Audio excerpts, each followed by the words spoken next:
주말에 영상을 만들게 될 때마다 와 정말 시간 빨리 간다라는 생각이 듭니다. 시청자 여러분들께서 부디 평안한 주말 보내고 계시기를 바라면서 크립토토마토 오늘 영상 시작해 보도록 하겠습니다. 미국의 지난 3월 노동시장 관련된 지표가 나왔습니다. 비농업 일자리 숫자가 30만 3천 개 증가하면서 예상치를 대폭 상회했다는 소식이 나왔습니다. 그러면서 실업률 또한 3.8%로 안정적으로 유지가 됐었다라고 하는데요. 조금만 미국 관련된 소식을 찾아보시면은 지속적으로다가 정리해고 관련된 소식들이 쫙쫙 나오고 있는데요. 어찌하여 이렇게 통계만 내면은 긍정적으로 나오는 것일까? 참으로 신기합니다. 이런 식으로 미국 경기는 탄탄하고 노동시장은 강력하며 인플레이션이 높아지고 있다는 데이터를 종합을 해본다면은 연준 입장에서는 함부로 금리를 내리기가 쉽지 않아 보일 것으로 예측이 되고 있는데요. 미국 금리 수합 마켓 같은 경우는 연준이 9월쯤 해가지고 첫 번째로 금리를 인하할 수 있을 것이다.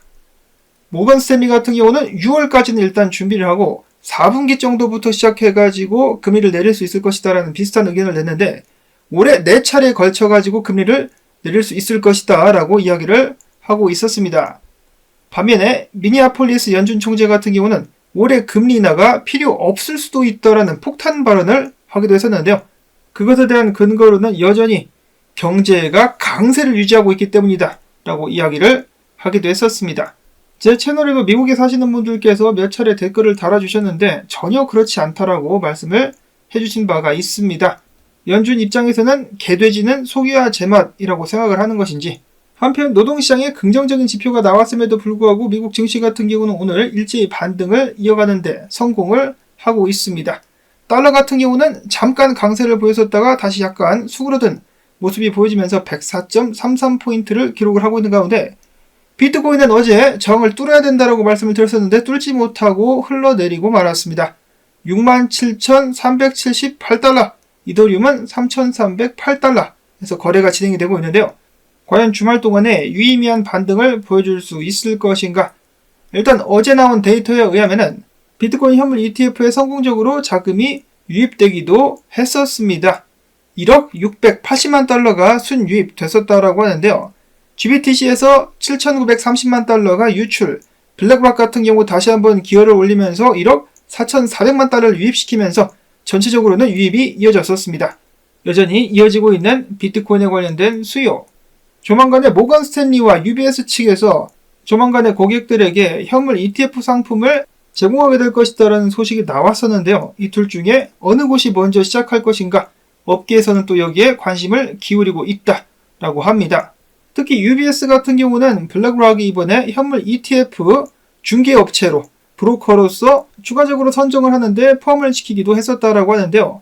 그들은 이번에 새롭게 5곳을 추가했는데 첫 번째로는 UBS, 두 번째로는 ABN, AMRO 클리어링 USA, 세 번째로는 시타델 증권, 네 번째로는 시티그룹, 다섯 번째는 엊그제 기어 나와가지고 우리는 비트코인을 투자 자산으로 보지 않는다. 우리 고객들은 암호화폐 투자에는 관심이 없다라고 망발을 짓거렸었던 골드만삭스입니다. 언제나 하는 말과 행동이 전혀 다른 쥐새끼 같은 골드만삭스. 다음으로는 최근 들어서 비트코인이 조정을 계속해서 겪고 있는 가운데 3위 고래 같은 경우는 비트코인 무려 700개를 추매하기도 했었다라고 하는데요. 어떤 이들은 3위 고래의 정체가 로빈후드 거래소일 수도 있다라고 합니다. 어찌됐든지 간에 고래 매집에 이어가지고 블룸버그의 제미 코츠 같은 경우는 이렇게 비트코인에 대한 분석을 남겼습니다. 최근 거시경제 지표가 부정적으로 나오면서 비트코인이 약간 흐느적거리고 있는데 거시 환경이 바뀔 때까지 비트코인은 약세를 지속할 수 있겠지만은 자산, 배분 측면에서는 여전히 낙관적이다. 그리고 특히 주목할 만한 지표는 달러다. 달러 인덱스 지수가 고점을 찍고 하락할 때 비트코인 가격은 급등한다. 만약에 101포인트 아래까지 내려오게 된다면 비트코인이 15만 달러까지 쏠 수 있을 것이다라고 예측을 했습니다. 자, 근데 지금 당장 달러의 강세가 예사롭지 않아 보이는 것이 사실입니다. 하락 추세를 뚫고 올라와가지고 거의 지지 확인까지 마쳤다라고 볼 수 있는 상황인데 여기 아래에 있는 103포인트 아래까지 떨어지면서 이 추세 아래로 다시 내려가게 된다면 지속적인 하락이 나오겠지만은 이에서 버틴다. 그러면 추가적인 상승할 가능성이 있겠습니다. 특히나 금리 인하가 지연되거나 노동시장 그리고 경제에 관련된 긍정적인 지표가 나올 때마다 달러가 힘을 받기 때문에 이런 점에 대해서 유의를 해야 될 것 같은데요. 당연히 달러가 강세를 보이면은 비트코인은 피곤한 시간들을 이어서 보낼 수밖에 없겠죠. 어제 정을 한 번에 뚫을 수 있으면 좋겠다라고 말씀을 드렸었는데 결국 밀려서 내려오고 있는 비트코인. 그러나 비트코인의 이러한 횡보 및 조정은 추진력을 더 얻기 위한 준비 과정이다라고 몇몇 분석가들은 보고 있죠. 바로 비트코인이 페넌트를 만들면서 쏠 준비를 하고 있다.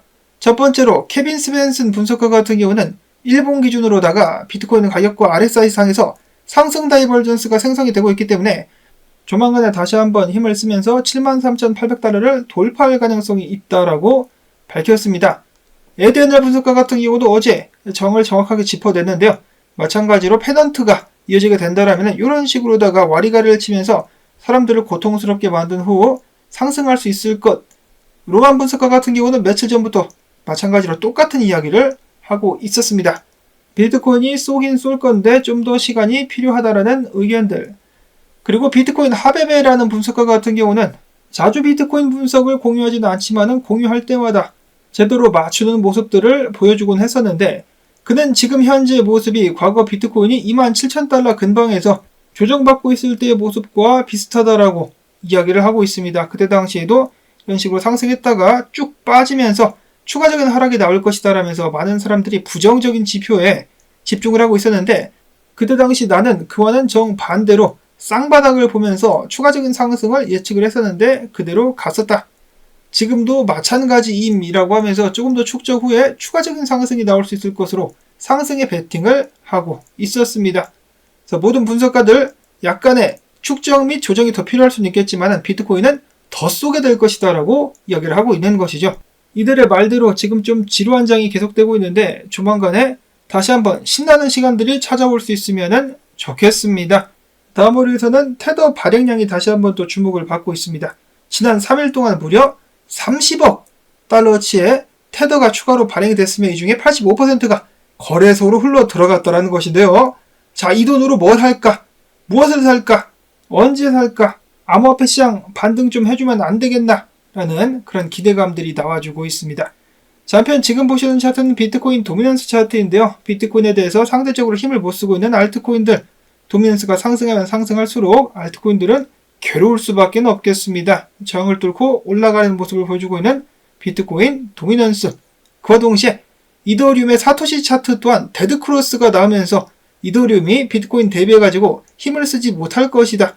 그에 따라가지고 전체적인 알트들이 힘이 빠질 것이다 라고 코인데스크가 예측을 하기도 했었습니다. 자, 이러면 안 되는데요. 이더를 대신해가지고 얼마 전에 솔라나가 그랬듯이 새로운 알트 대장이 나와가지고 알트 시장의 견인을 좀 도와줄 수 있으면 좋겠습니다. 자, 한편 도지코인 최근에 조정이 나오고 있는 가운데서도 2억 개의 추가적인 매수 움직임이 목격되기도 했었다라고 하는데요. 고래들이 매집을 이어가고 있는 도지코인 과연 반등에 성공할 수 있을 것인가? 트레이더 엑소 분석가 같은 경우는 도지코인이 16센트에서 17센트대만 잘 버텨줄 수 있다면 다지기 후에 반등을 할 수 있을 것으로 기대를 하고 있었습니다. 비트코인이 갑자기 자빠지지만 않는다면 알트코인들 잘 버텨주면서 반등해줄 수 있겠죠. 다음으로는 최근에 엄청난 인기를 구가하고 있는 아테나랩스, 비트맥스 CEO도 좋아한다라는 아테나랩스 같은 경우는 그들의 스테이블코인 USDE의 담보로 비트코인을 추가하겠다라는 소식을 내보냈습니다. 그러자 크립토코언트의 주경 대표, 이는 좋은 소식이 아니다. 테라 및 루나 사태 때의 악몽이 재현될 수도 있겠다라면서 연쇄 위험에 대해서 경고를 하기도 했었습니다. 과연 그들은 루나와 테라와는 다른 길을 갈 수 있을 것인가? 자, 한편 테라 하면 떠오르는 인물 권도영이 한때 한국행의 꿈을 이룰 수 있을 것이다라면서 뛸 듯이 기뻤었을 것 같은데 몬테네그로 대법원이 권도영의 희망을 짓밟으면서 한국 송환 결정을 무효로 하고 사건을 원심으로 돌려보냈다라는 소식 나왔죠. 그러면 미국으로 갈 확률이 높아졌느냐? 모릅니다. 워낙에 결정을 밥 먹듯이 뒤집다 보니까 최종 결정이 나온다 할지라도 계속 뒤집어지죠. 그렇기 때문에 실제로 비행기를 타고 특정 국가로 인도가 될 때까지는 어디로 갈지 전혀 알 수가 없는 형국입니다. 이거 아니면 혹시 권도영이가 여기저기 뇌물을 뿌리고 있다는 전제하에 권도영이 지갑을 탈탈 털어먹으려고 뇌물 더 내놔라고 시위하는 것은 아닌가? 이건 좀 아닌가요? 근데 무슨 결정을 이렇게 손바닥 뒤집듯이 계속해서 뒤집는지 좀 개판이다라는 생각이 듭니다. 한편 국내 한 정치인은 이런 발언을 하기도 했었는데요. 2030 대상 코인 범죄 대응 권도형 특별법을 발의하겠다. 이를 통해 가지고 젊은 세대들이 사기당하는 것을 막겠다라고 이야기를 한 것인데요. 한 가지 반가운 점이 있다라면은 사기범에 대한 피해 금액별로 최고 형량을 정하는 방안을 검토하고 있다라고 합니다. 부디 이러한 방안이 꼭 통과가 될 수 있기를 바라봐야 될 것 같은데, 자, 한편 이런 기사도 있습니다. 많은 청년들이 사기의 희생양이 되고 있기도 하지만은 가장 많이 사기를 치는 것 또한 청년들이다. 이들은 사기쳐서 번 돈으로 전관 변호사를 수하로 두고 수사 동향도 빼낸다라고 하는데요. 해당 기사에 따르면 자본이 들지 않는 코인 사기 주축은 2030 세대다라는 지적도 있었습니다. 그리고 여기에 정말 많은 조폭들도 연관이 되어 있다라고 하죠. 그리고 사실 나이대가 문제겠습니까? 한국 같은 경우는 사기꾼들이 굉장히 많은데 크게 한탕들씩 하고 동남아로 도망간다라고 하네요. 동남아 가가지고 사기꾼들끼리 모여가지고 사업 교류도 하고 노래방도 차리고들 한답니다. 정말 이 영화의 한 장면을 보는 것 같다. 세상에 나쁜 놈들이 너무 많아가지고 씁쓸합니다. 그리고 이어서는 40대 사기꾼들 관련된 소식도 나왔는데요. 어제는 50대, 그제는 60대인가가 소개가 되기도 했었는데 또 다른 국내 악명 높은 사기범 중에 존버킴이라는 사람이 있다고 하죠. 존버킴, I am 실뢰요가 딱 생각나는 부분입니다. 어찌됐든지 간에 이 사람에게 공범이 있었는데 공범은 포도코인이라는 것을 만들어가지고 216억 원을 헤쳐먹다가 이번에 구속됐다라고 합니다. 근데 이렇게 구속이 되고 형량이 내려져도 항소하고 어쩌고저쩌고 하면 또 쉽게 빠져나오게 되겠죠. 몇 년 전에도 제 채널을 시청하신 분들은 기억하실지 모르겠지만 아프리카 같은 경우는 이런 식으로 누가 사기를 친다? 피해자들이 사기범 집으로 쳐들어가가지고 사기범을 때려 죽이거나 아니면 집에 불을 지르는 등 뭔가 좀 본격적인 처벌을 하는데 한국에는 그런 것이 없어가지고 아쉽습니다. 일단 우리가 할 수 있는 최선은 사기를 당하지 않은 것이다 라는 말씀을 다시 드려보면서 오늘 영상 여기서 인사를 드리도록 하겠습니다. 도움되셨다면 오늘도 시청료 광고 한 편만이라도 마지막까지 틀어주고 클릭해주기 부탁을 드리면서 저는 내일 또 인사를 드리도록 하겠습니다.